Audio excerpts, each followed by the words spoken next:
es una secuencia de 10 reacciones catalizadas por las enzimas. Los productos son piruvato, ATP, NADH. Este ocurre en el citoplasma y hay 3 destinos posibles para el piruvato: oxidación aeróbica, glucólisis anaeróbica, fermentación anaeróbica, y esta tiene 2 fases principales.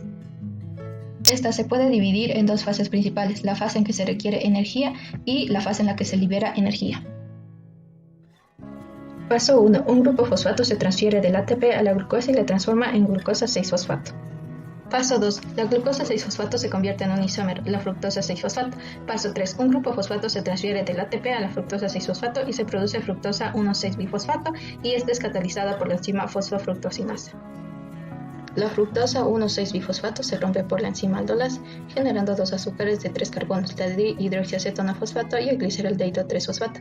Estas moléculas son isómeros el uno del otro, pero solo el gliceraldehído 3-fosfato puede continuar directamente con los pasos de la glucólisis. La enzima triosa fosfata isomerasa convierte la dihidroxiacetona en gliceraldehído 3-fosfato. Bien, ahora empezamos con la fase de beneficios, en la que va a liberar energía. Las reacciones mostradas a continuación van a ocurrir 2 veces por cada molécula de glucosa, puesto que la glucosa se rompe en 2 moléculas de 3 carbonos y ambas van a proceder por la misma vía.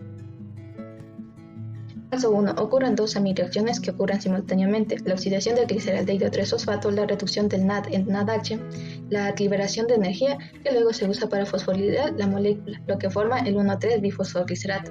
Dentro del paso 2, el 1,3-bifosfoglicerato cede el fosfato de su carbono número 1 al ADP mediante la enzima fosfoglicerato-quinasa y forma un ATP. Y en este proceso se convierte en 3-fosfoglicerato y hasta el momento gana 2 moléculas de ATP por molécula de glucosa. Mediante la enzima fosfoglicerato mutasa, en el grupo fosfato se traslada del carbono 3 al carbono 2, formando así el 2-fosfoglicerato. Dentro del paso 4, el 2-fosfoglicerato pierde una molécula de agua y se transforma en fosfenolpiruvato mediante la enzima enolasa. Esta va a ser una molécula inestable que va a estar lista para perder su grupo fosfato en el paso final de la glucólisis. Como paso final vamos a tener el fosfenolpiruvato, que dona su grupo fosfato al ATP mediante la enzima piruvatoquinasa y se forma la segunda molécula de ATP. Al perder su fosfato del fosfenolpiruvato, se convierte en un piruvato, que es el producto final de la glucólisis. Y así, como resultado de los productos finales, van a ser 2 moléculas de ATP, 2 de NADH y 2 de piruvato. Vía de las pentosas fosfato. Se produce en el citoplasma. Esta se activa por la insulina que se secreta después de comer, y se divide en 2 fases: en la oxidativa donde se genera NADH, y una no oxidativa donde se producen las pentosas. Fase oxidativa. Paso 1.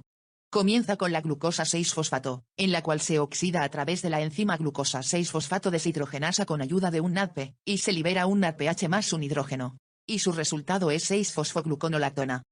Paso 2.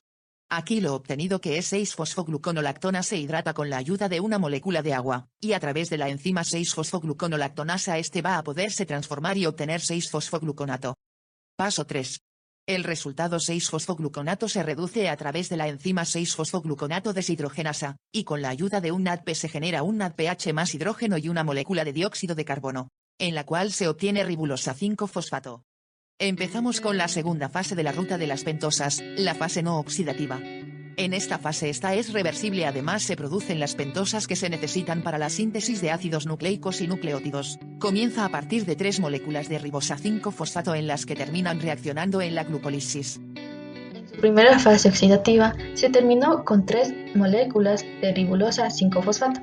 La primera molécula, gracias a la enzima fosfopentosepimerasa, se convierte en silulosa 5-fosfato, mientras que la segunda molécula de ribulosa 5-fosfato, gracias a la enzima ribosa 5-fosfato isomerasa, se convierte en ribosa 5-fosfato, y su tercera molécula hablaremos posteriormente.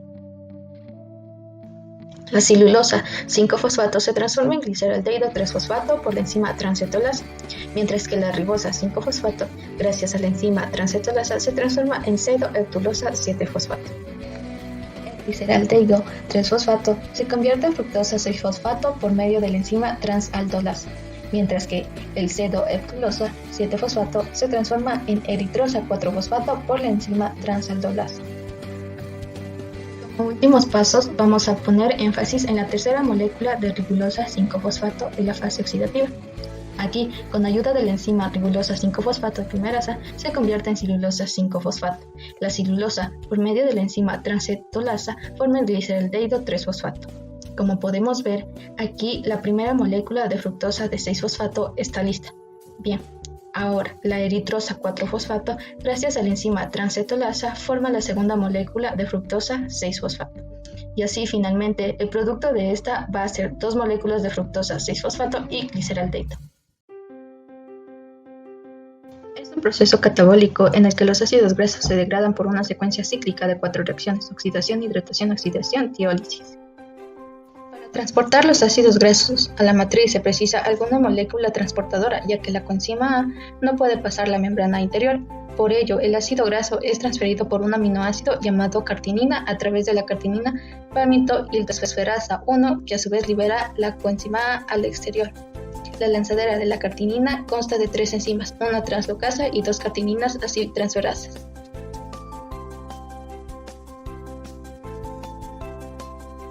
La oxidación de la acetilcoenzima A introduce un doble enlace entre los átomos del carbono 2 y carbono 3. El FAT2 va a estar formado entre la cadena transportadora de electrones para producir moléculas de ATP. En la mitocondria va a haber 3 tipos de acetilcoenzima A deshidrogenasa, en los cuales van a actuar entre los ácidos grasos de cadena larga, media y corta. Dentro de lo que es la hidratación, en la hidratación es la adición de agua a través del doble enlace entre el carbono 2 y carbono 3 mediante la enzima enoil-CoA hidratasa. Oxidación por el NAD+. La hidroxiacil-CoA deshidrogenasa convierte el grupo H del carbono 3 en un grupo ceto. El NADH va a ser resultante entre la cadena transportadora de electrones para producir 2.5 moléculas de ATP.